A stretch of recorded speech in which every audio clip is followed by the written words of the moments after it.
फिलहाल रुख करेंगे बड़ी खबर का। आज मुजफ्फरनगर में, यूपी के मुजफ्फरनगर में महापंचायत हुई। किसानों की महापंचायत ये थी जिसमें पंजाब, हरियाणा, महाराष्ट्र, कर्नाटक जैसे 15 राज्यों से किसानों के जुटने का दावा किया गया। दिल्ली के बॉर्डर पर जो लंबे समय से आंदोलन चल रहा है, वहां से भी किसान इस महापंचायत में शामिल हुए। सिर्फ किसान मोर्चा का दावा है कि ये अब तक की सबसे बड़ी महापंचायत थी। महापंचायत के मन से किसान नेता केंद्र के खिलाफ जमकर बरसे। किसान नेताओं ने ऐलान किया कि चाहे 2024 तक दिल्ली की सीमाओं पर बैठना पड़े, वो बैठेंगे, पीछे नहीं हटेंगे।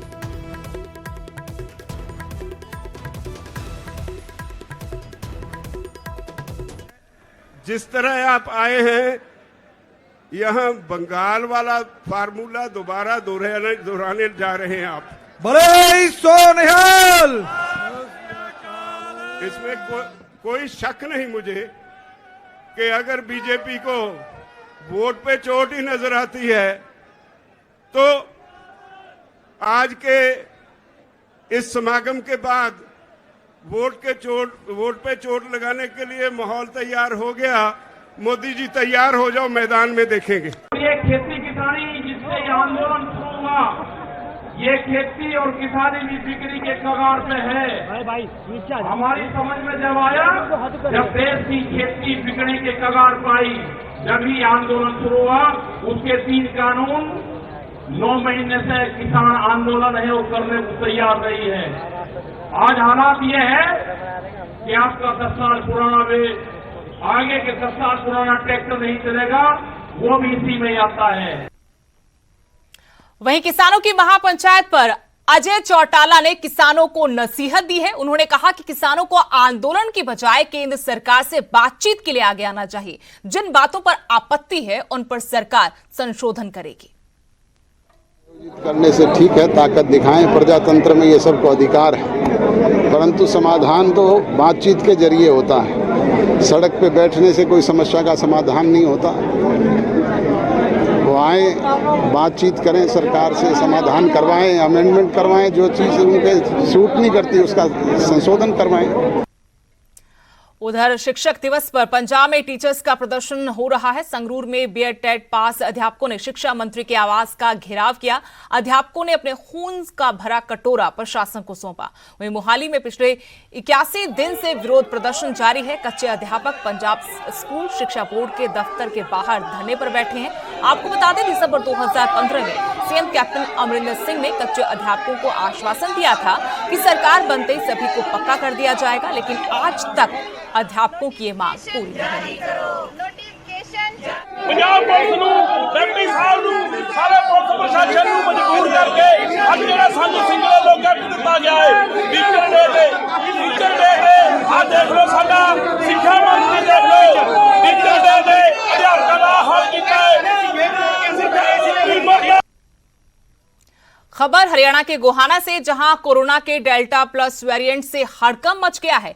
एक आश्रम में कुक 2 महीने पहले कोरोना संक्रमित हुआ था। अब 2 महीने बाद उस कुक की रिपोर्ट में डेल्टा प्लस वेरिएंट की पुष्टि हो गई है। गोहाना के नागरिक अस्पताल के एसएमओ डॉक्टर करमवीर ने इसकी जानकारी देते हुए बताया कि फिलहाल कुक पूरी तरह से स्वस्थ है। आश्रम में स्वास्थ्य विभाग की टीम की तरफ से सभी लोगों के टेस्ट किए गए हैं और सभी लोगों की रिपोर्ट कोरोना टेस्ट नेगेटिव मिली है।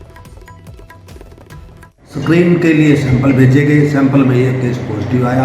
पॉजिटिव आते साथ हमने आगे की कार्रवाई जो थी उसको होम आइसोलेशन पर रखा। होम आइसोलेशन का सैंपल लिए, वहाँ पर कोई भी अन्य केस पॉजिटिव नहीं आया। और ये 1.5 महीना पहले की बात है, 2 महीने हो चुके हैं। तो तकरीबन कहते हैं भी अब बिल्कुल कहते जो मरीज है वो स्वस्थ है।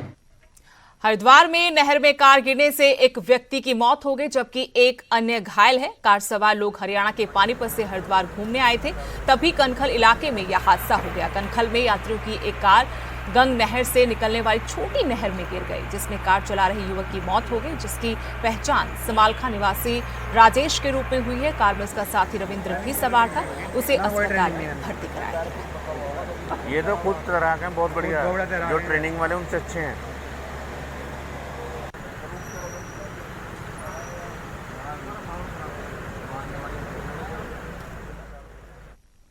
खबर सोनीपत से, जहां चोरों के हौसले इन दिनों काफी बुलंद हैं। लोगों की नींद चोरों ने हराम कर दी है। पुलिस की भूमिका भी सवालों के घेरे में आ गई है। नेशनल हाईवे 44 पर चोरों ने 6 दुकानों को निशाना बनाया। चोरों ने किराने, इन्वर्टर, बाइक रिपेयरिंग और दूसरी दुकानों को टारगेट किया। हजारों की नकदी और सामान पर हाथ साफ कर गए। इसकी एक सीसीटीवी फुटेज भी सामने आई है, जिसमें आप देख सकते हैं कि कैसे पहले 3 चोर दुकान का शटर उठाते हैं और उसके बाद चोरी की वारदात को अंजाम देते हैं। लेकिन चोरों पर शिकंजा कसने में पुलिस नाकाम साबित हो रही है। वो इसलिए कि 3 महीने पहले भी यहां दुकानों में चोरी हुई थी और अब चोरी की वारदात बताने के लिए काफी है कि पुलिस कैसे चैन की नींद सो रही है, लेकिन लोगों की नींद जरूर उड़ गई है। मैं हूँ टॉप नाइट पेट्रोलिंग से, प्राइवेट एजेंसी है और यहाँ इंडस्ट्रियल एरिया में जो है पेट्रोलिंग करती है। तो रात में हम यहाँ पर आए पेट्रोलिंग करीब 12:30 बजे, जब रिपोर्ट ओके थी यहाँ पे, और सेकेंड राउंड में आए करीब 3:30 पौने 4 के करीब में। तो यहाँ पर जो है क्या हुआ, ये शटर जो है ना टूटा पाया, कहने मतलब नीचे 2-3 बंदे मिल के जो है उसको उठा के दूर रखे थे। सर 3 महीने पहले हमारे यहाँ चोरी हुई थी और 3 महीने पहले उन्होंने काफ़ी भारी नुकसान किया था, 1-1.5 लाख रुपए का।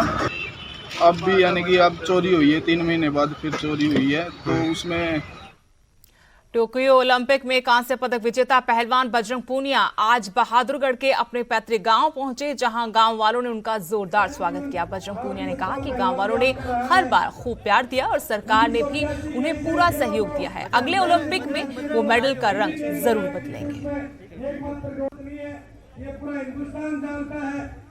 जोर शोर से स्वागत कर रहे हैं गांव वाले और काफ़ी प्यार और आशीर्वाद मिल रहा है गांव की तरफ से। और अब की बार नहीं, मेरे को गांव ने 5-6 बार में सम्मानित किया है। हर बार जब भी मैं देश के लिए मेडल जीत के ले आया, गांव ने खूब सपोर्ट किया मेरे को। सरकार ने ओलंपिक पदक जीतने के बाद सरकार ने कितना सपोर्ट किया आपको? देखिए, ओलंपिक पदक से पहले भी गवर्नमेंट ने खूब सपोर्ट किया है खिलाड़ियों को, और बिल्कुल अभी पहले से काफ़ी सुविधाएँ बढ़ी है और ओलंपिक में हमारा लेवल भी बढ़ रहा है धीरे धीरे। हरियाणा विद्यालय शिक्षा बोर्ड एक बार फिर सवालों के घेरे में है। शिक्षा बोर्ड पर कई सवाल उठे हैं, जिसका खुलासा आरटीआई की एक रिपोर्ट में हुआ है। आखिर इस बार शिक्षा बोर्ड पर उंगलियां क्यों उठ रही हैं, इस रिपोर्ट में दिखाते हैं।